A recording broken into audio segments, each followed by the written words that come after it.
So here we are once again documenting the changing face of Bangkok.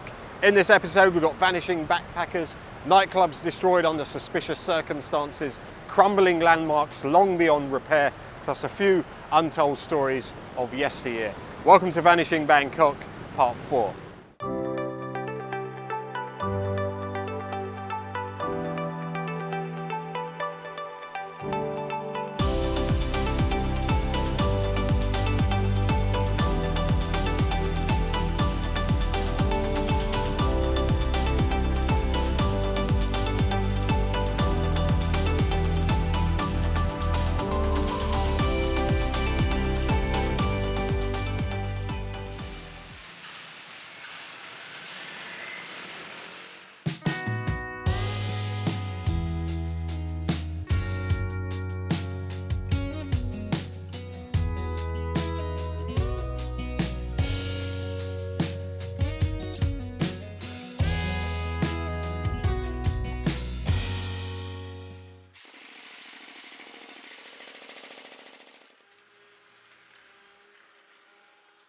Early on New Year's Day 2009, this was the scene of a tragic accident when Santika Nightclub was destroyed by fire caused by indoor fireworks. This caused an inferno that killed 67 people and injured 222 others. And after 15 years of standing empty, this land is now being developed.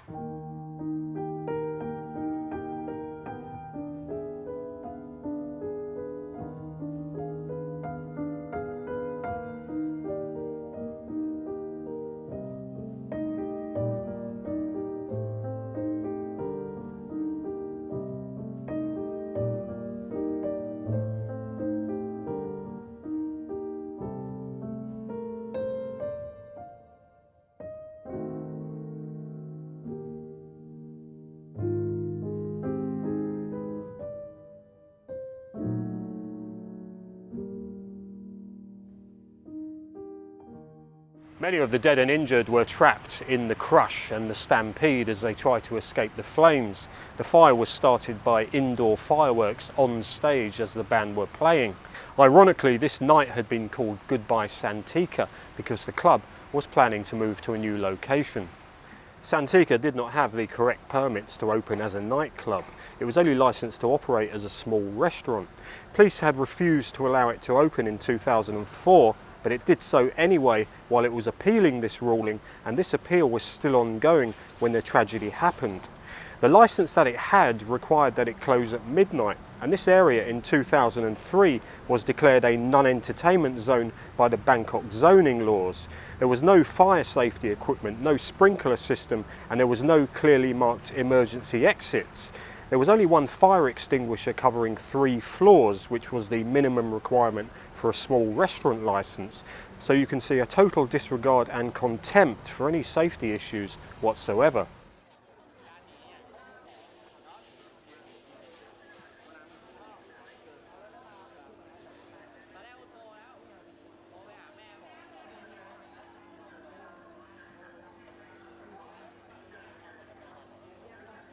So despite being in a so-called non-entertainment zone, Santika Nightclub was firmly established on the nightlife scene here in Bangkok from the mid to late 2000s. It was very popular with young, rich Thais and foreigners and was in an upmarket part of town. I partied here a few times over the years, and the last time I was here was 2 months before the fire.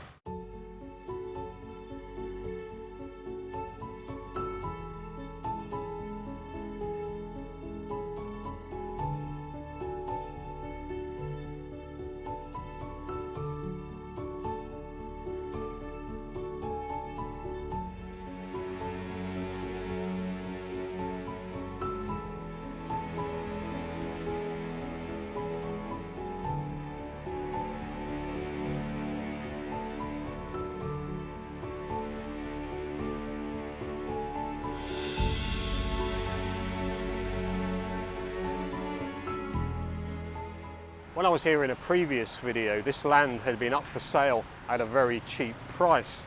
Now, as you can see, there is development taking place, but I was thinking, as there's so much superstition surrounding the supernatural here in Thailand, could that be the reason why there was no structure actually being built on the exact spot where the nightclub used to be? or maybe it's just early days.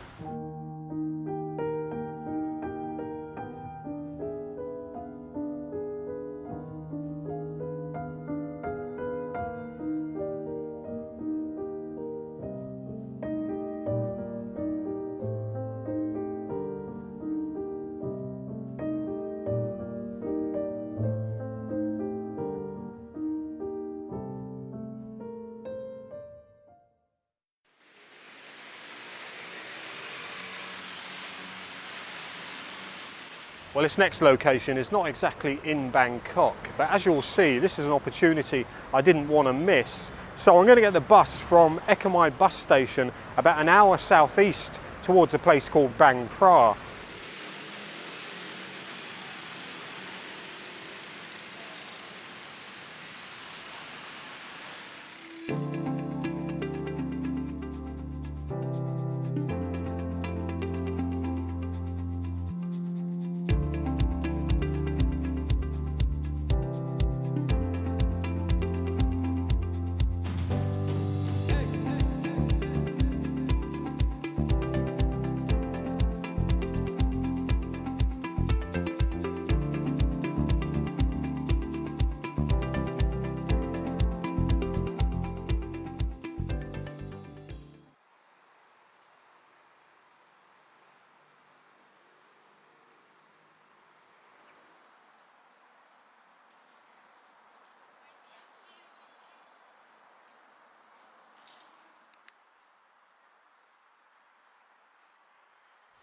Well, this is why I came down to Bang Phra and took a trip, because this old DC3 is definitely something worth filming and telling you all about. It's got a very interesting history, and I'm not sure how long it's been since someone actually went inside and had a look around, so I'm not quite sure what we're going to find. Well, the first thing that hits you when you come in here is the musty, damp smell and the heat. It's like a sweatbox in here, and the floor, as I just walked in, it creaked and bent. It could collapse at any moment, so I've got to get around this plane as quick as I can, do all the photos I can do, and then tell you all about the incredible history of this old DC3.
Well, it's about 93 degrees out here, but it feels cool compared to being in that sweatbox of a plane for 10 minutes. And I'm thinking, was it worth coming down to Bang Phra just to film this old DC3? I think so. I know we're 70 miles away from the city, but this plane did take off and land quite a few times from Don Mueang Airport, so I think that qualifies it for a place in Vanishing Bangkok.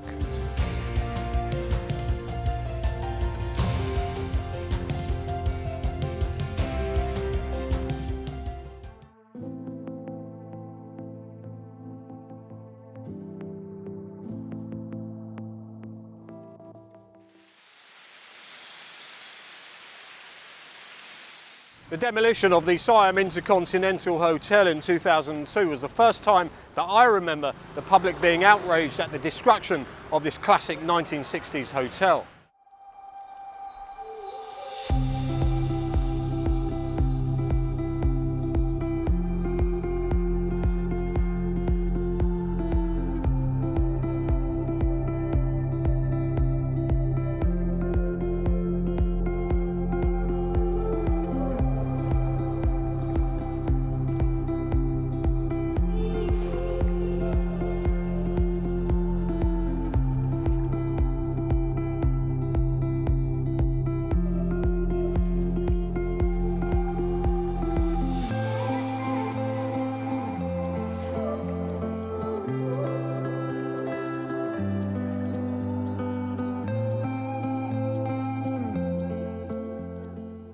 Well, this is the closest I'm going to get to the original location of the old Siam Intercontinental Hotel that was built in 1966 on Crown property, where it was given a 30-year lease. Its unique low-rise design and architecture made it a favourite amongst your high-end, discerning tourists.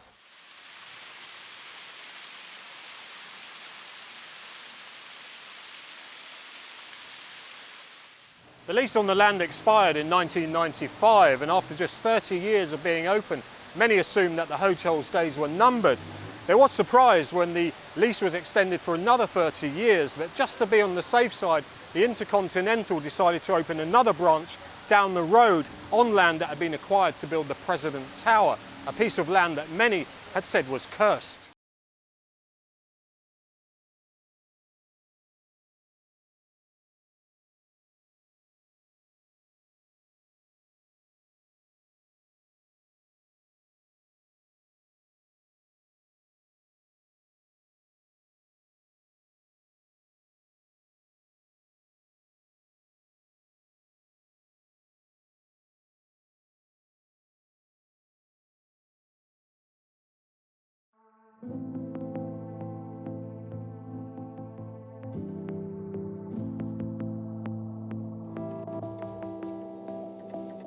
Backpackers get a bit of a bad press, don't they? But that's not surprising, because some of them are arrogant twats who think they know everything. I particularly dislike the begpackers who sit on pavements with a note that says, "Need money for travel, please help," and expect the public to throw money at them. Now, call me old-fashioned, but when I think of backpackers, I think of hippies. I think of the 1960s hippie trail, where buses left London and went overland through Europe, through the Middle East, places like Iran, Afghanistan, and then India, and they ended up here in Bangkok. When they wanted to continue their travels around Southeast Asia, they took a train from Hostel right here. So it was no surprise that this area became Bangkok's first ever backpacker hub.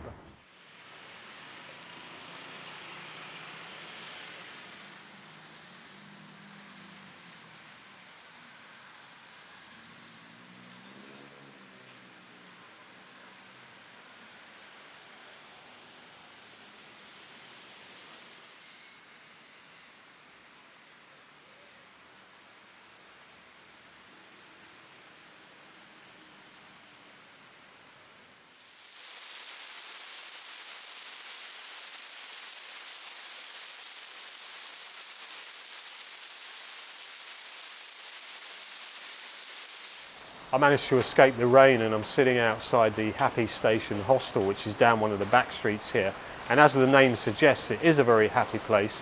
And it's one of the very few hostels left around here. There are a few hotels around Hostel railway station.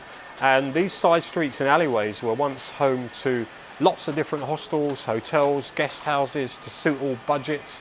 And there are also lots of shops, food stalls, and travel agents catering for backpackers and travellers. I'll definitely say it's lost its buzz from, say, 10 or 20 years ago. I think the final nail in the coffin was the pandemic, and also the relocating of all long-distance trains from Hostel up to the new station at Bang Sue.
There was one infamous hotel round the corner from here on Rama 4 Road that was very popular with the first wave of backpackers back in the 60s. It was described in a 1973 guidebook as a popular spot for beatnik shoestring travellers, as well as being described as grubby and rowdy. It was the Thai Song Greet Hotel, which lasted until the early 1980s. A cheap hotel continued to be in that spot until about 20 years ago, according to the guy next door. And there's no trace of it whatsoever now. The shop is now a 7-Eleven, but I'm sure there's lots of interesting and great memories for the old style hippies and backpackers back in the day. My dad's generation, I suppose.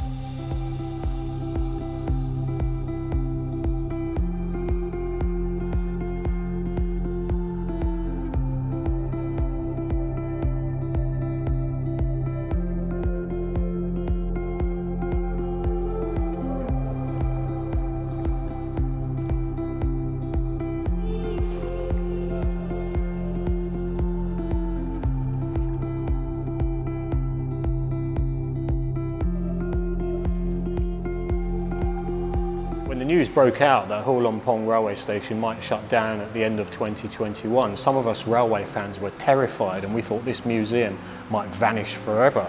But obviously it didn't close down, and this railway museum is actually open about 4 days a week. I'll post the opening times on the subtitle here. And it's a great place to come if you want to see artifacts, memorabilia, souvenirs, models that tell the story of the State Railway of Thailand from 1893 onwards.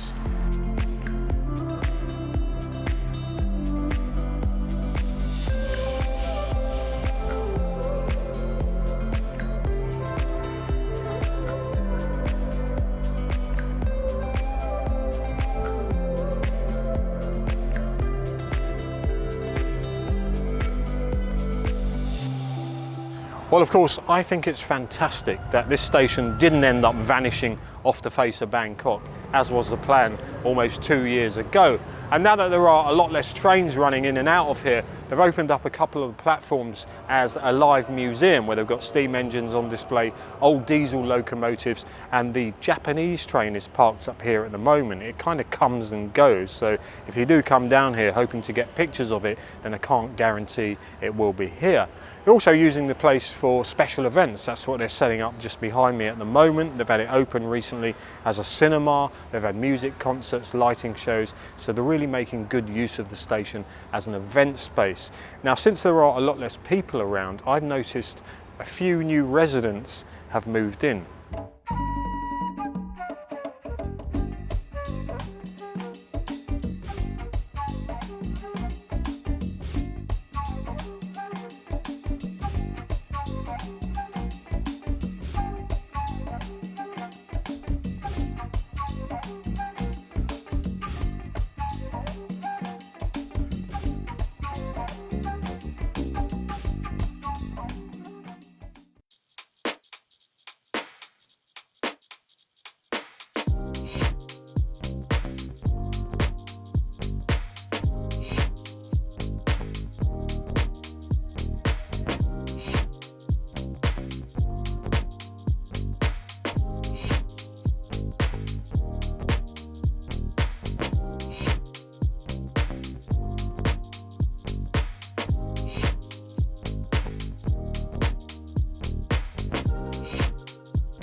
A lot of my discoveries start off with me reading an inaccurate Facebook post, and in the case of this, it said that there were 4 old Windsor houses in the grounds of Wat Pathum here in Talad Noi that were about to be demolished. Now, I thought I knew Talad Noi quite well, but obviously not. You're always discovering new places around here. And down the back of Wat Pathum, you come to this little square, and there are 4 of these wonderful Windsor houses, and you can see all the intricate details nicely preserved, and one of the houses has actually been done up quite nicely.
One of the most photographed buildings in Chinatown is just behind me on the corner of Songwat Road. It's the GEK Building, and it's a mixture of Gothic European and Islamic architecture. It dates back to the beginning of the 20th century. It's been empty for about 30 years now. It was home to a famous Indian fabric importer, and now it sits dilapidated with lots of wires in front of it. If they were to spruce it up, I think it would look pretty spectacular.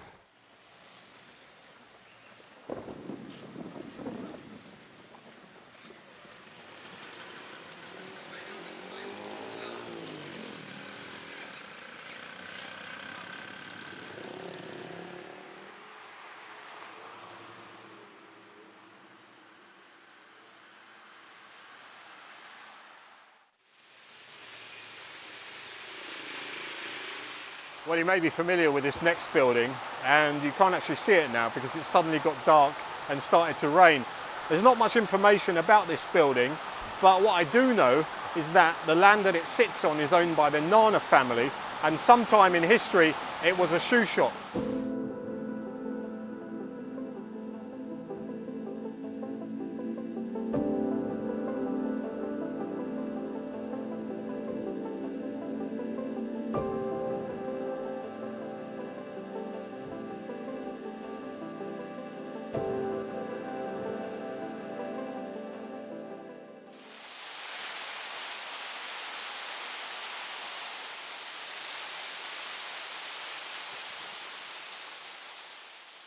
Well, that just about wraps up another episode of Vanishing Bangkok. I hope you found it interesting, educational, even exciting.